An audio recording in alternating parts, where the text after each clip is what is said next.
நேயர்கள் அனைவருக்கும் வணக்கம். வெண்முரசு நீர்க்கோலம் அத்தியாயம் 1. பாயிரம். ஆட்டன்.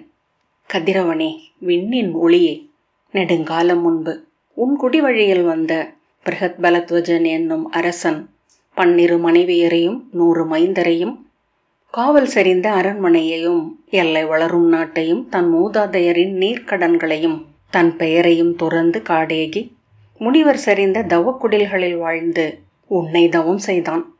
ஒளி என்னும் உன் இயல்பை மட்டுமே தன் சொல் என்றாக்கி பிற சொற்கள் அனைத்தையும் அவன் நீத்தான். அச்சொல்லில் நீ எழுந்தாய். அவன் புலரி நீராடி நீரள்ளி தொழுது கரை எழுந்த போது நீர்பரப்பு ஒளிவிட நீ அதில் தோன்றினாய். மைந்தா, வேண்டியதை கேள் என்றாய். நான் நீ என ஒளிவிட வேண்டும் என்றான் அரசன். புன்னகைத்து அவன் தோளை தொட்டு, ஒளி என்பதும் சுமையே என்றறிக என்றாய். அவன் விழிகளை நோக்கி குனிந்து, ஒளி கொண்டவன் தன் ஒளியால் மறைய வேண்டியவன். ஒளியென்று பிரிதொன்றை கேள் என்றாய். ஒளியென்று ஏதும் அடைவதற்கில்லை என்றான். அருகே நீரருந்திய யானை ஒன்றை சுட்டி நீ சொன்னாய். அந்த யானை விழிகளுக்கு அப்பாற்பட்ட வெண் வடிவொன்றின் கருநிழல். இந்த வெண்கொக்கின் மெய் வடிவும் கரியது. ஒவ்வொன்றும் பிரிதொன்றே என்று அறிக. என் வடிவே இருள், பகலின் மறுபக்கமாகிய இரவும் எனதே.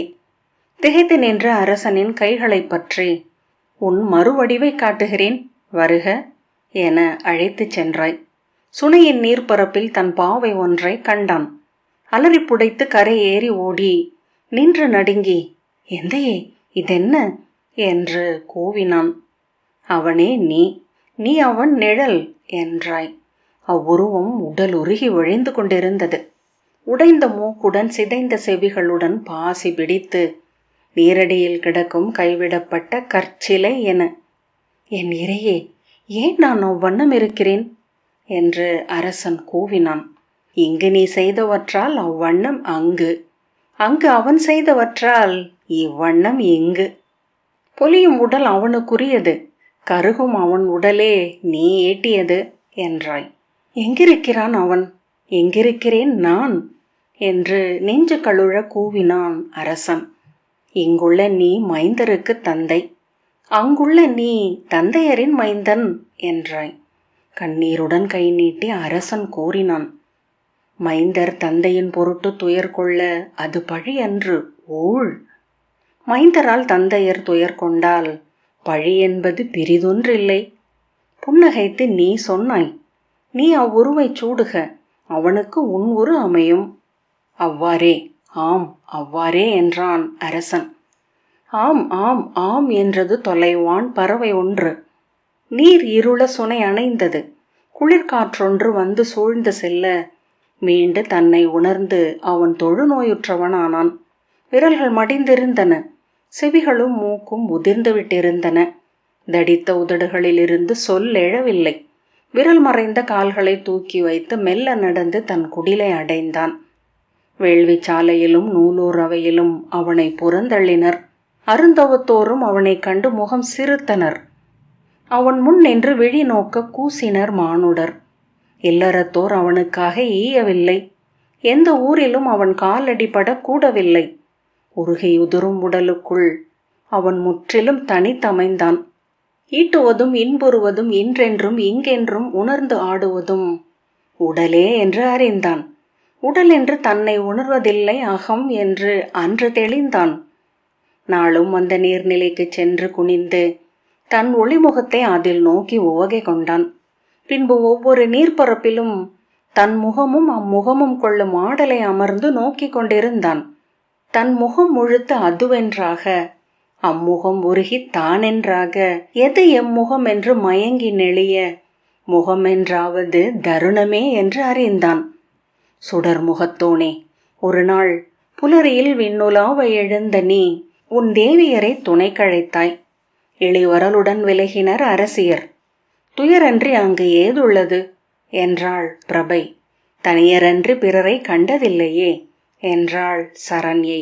அந்தியில் குருதி வழிய மீள்வதே உங்கள் நாள் என்று அறியாதவளா நான் என்றாள் சங்கியை.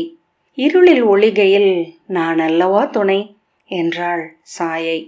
மறுத்துரைக்க சொல்லின்றி உருகி எழும் ஒளியுடலுடன் எழுபுறவித் தேரேறி நீ விண்ணில் எழுந்தாய். என்றும் போல் சுமை கொண்ட துயருற்ற தனித்து தவித்தமைந்த முகங்களையே தொட்டு தொட்டு சென்றபோது மாறா புன்னகை கொண்ட முகமொன்றை கண்டாய். உடல் கரையும் தொழு நோயாளனின் உடலில் வியந்து மண்ணிறங்கி அருகணைந்தாய். இருநிலையை அறிந்த அரசன் அல்லவா நீ, சொல்க எங்கனம் கடந்தாய் துயரே என்றாய். விண்ணொளியே வாழ்க என்ற அரசன் வணங்கினான். வருக என அருகிருந்த சுனைக்கு அழைத்துச் சென்றான். நீர்பரப்பை நோக்கி குனிந்து அலைகளில் எழுந்த தன் முகங்களை கழற்சி காய்களென்று இரு கைகளில் எடுத்து வீசி பிடித்து எரிந்து பற்றி ஆடலானான். சுழன்று பறக்கும் முகங்களுக்கு நடுவே கனமொரு முகம் கொண்டு நின்றிருந்தான். அவனை வணங்கி நீ சொன்னாய், அரச முனிவனே, என்னுடன் எழுக. நான் அன்றாடம் சென்றடையும் அந்திச் செம்முனையில் மங்கா பொன் என உடல் கொண்டு அமைக. நாளும் துயர் கண்டு நான் வந்தணையும் போது இறுதியில் தோன்றும் தோற்றம் உமதென்றாகுக. உடல் சுடர்ந்தபடி பிருகத் பலத்வஜன் விண்ணிலேறி அமர்ந்தான்.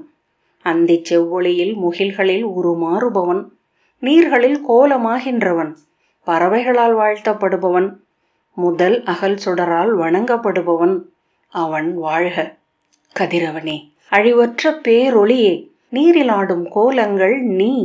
விண்ணிலாடுவதும் மண்ணிலாடுவதும் சொல்லிலாடுவதும் பொருளில் நின்றாடுவதும் பிரிதொன்றல்ல. உன்னை வணங்குகிறேன். இச்சிறு பனித்துளியில் வந்து அமர்க. இந்த சிறு பூச்சியின் சிறகில் சுடர்க. இப்பெருங்கடலை ஒளியாக்குக. அவ்வான் பெருக்கை சுடராக்குக. ஆம், அவ்வாறே ஆகுக. நீர்க்கோலம் முதல் அத்தியாயம் நிறைவுற்றது. நன்றி.